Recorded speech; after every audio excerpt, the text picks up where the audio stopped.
Today, we're going to be talking about bottom trawling and the ways it affects our oceans. We'll first talk about what it is before transitioning into why we do it. You'll then learn about the effects it has on the ocean and the animals living in it.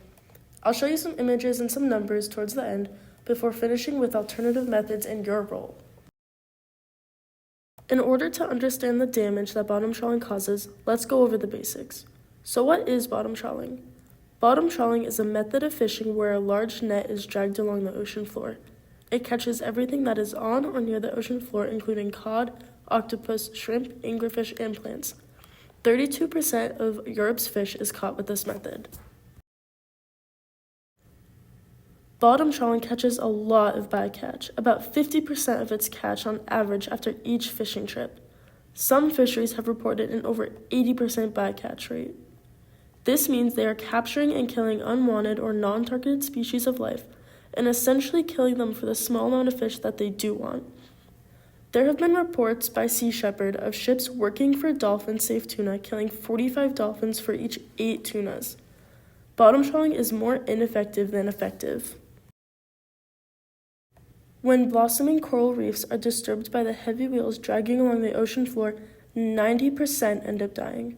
Sea life that does survive the disturbance usually cannot survive the impact it caused on their ecosystem, leaving us with dead zones in what was once a diverse and thriving ecosystem. Bottom trawling affects the ocean just as bad, if not worse, as it affects the life living in it. As briefly mentioned, the net is dragged with large, heavy wheels. It destroys the bottom of the ocean floor, picking up plants and redistributing sediment. It can displace over 20 gigatons of sediment annually. This causes permanent damage to the seafloor. On top of that, bottom trawling happens on approximately 12.5 million acres on the ocean floor, over 1% of the ocean. 1% might not sound like a lot, but picture this. The average football field is 1.3 acres. Now imagine 16,250,000 football fields. That's a lot. Yet, that's just the damage to the seafloor. Bottom trawling is also extremely fuel intensive. In fact, this fishing method releases the largest amount of fuel. I'm going to give you the advice you'd expect to hear. Eat fish responsibly. When buying fish, read the label. A common label most people check for is the MSC blue tick.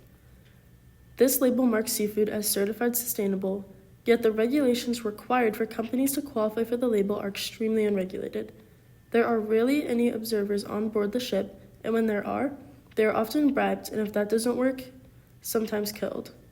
Now, I'm going to give you the advice you don't want to hear. If you want to protect the ocean and the diverse ecosystems within, stop eating fish.